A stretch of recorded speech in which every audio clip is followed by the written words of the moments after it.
Welcome to Idol Linda Vlog. Please watch my videos. Temple of Leia, Cebu City, Philippines. Backward muna tayo mga idol. Araw na ito ay papunta tayo sa isa sa pinakamagandang tourist attractions sa Cebu, Philippines. Pero bago tayo mag-proceed doon, ay puntahan muna natin ang pinaka-special na bisita na nag-invite sa atin from Calbayog City.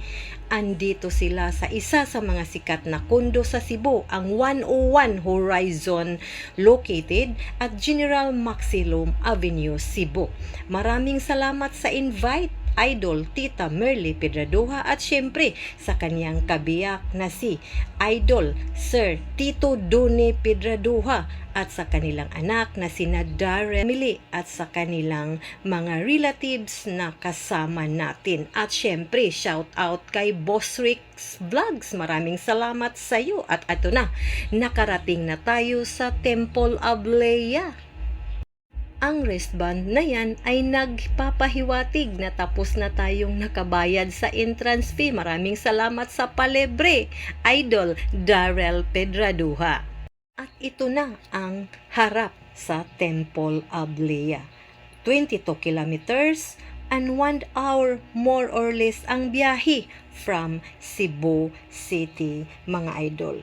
Ang Temple of Leia ay located sa mataas na bundok dito sa Busay, Cebu, Philippines.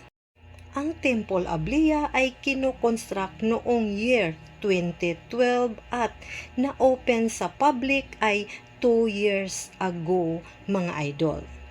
At ang land area nito ay more than 1 hectares. Maraming pumupunta dito mga idol. Kung makikita natin, kanya-kanyang pictures, video, kasi nasisiyahan sa pagtingin. Kasi overlooking siya dito. Makikita natin ang buong Cebu. Kung andito hindi pa tayo pumasok kasi mag-enjoy pa tayo dito sa front, mga idol. Hi, shout out ni Tita Merly Pedraduha. At sa lahat ng mga kasamahan natin, maraming salamat. Kung makikita natin mga idol, napakaganda ang clouds. Tingnan natin, hindi pa ako pumasok kasi nag-enjoy pa ako dito sa labas. Overlooking talaga mga idol. Sobrang init ng panahon, pero hindi natin inalintana ang init. Ang importante, malibot natin ang buong Temple of Leia. At para sa kaalaman ng lahat ay ito, ang Temple of Leia ay itinayo ni Chudorico sa Soliano Adarna at para sa kanyang wife na si Leia Velia Albeno Adarna. Itinatayo pala niya ito dahil sa unending love niya sa kanyang wife. Wow, sana all. At sila pala ay ang lolo at lola sa isang sikat na artista na si Miss Ellen Adarna. Kung makikita ninyo mga idol, nasa loob na tayo ng Temple of Leia. Mayroon silang mga art gallery, mga library, bar, museum, at iba pa. Kung makikita natin ang art gallery, o diba, napakaganda mga idol. Mag-enjoy ka talagang panoorin ang kanilang mga display, mga idol. Kung makikita natin, yan ang asawa ni Chudorico Soriano Adarna na si Miss Leia Velia Albeno Adarna. Estimated 24 rooms ang kanilang inihanda para sa atin. Pero yung iba ay bakante pa, hindi pa na-open. Mayroon pa din sa itaas pero hindi pa na-open kasi ngayon ongoing pa ang kanilang pag-improve.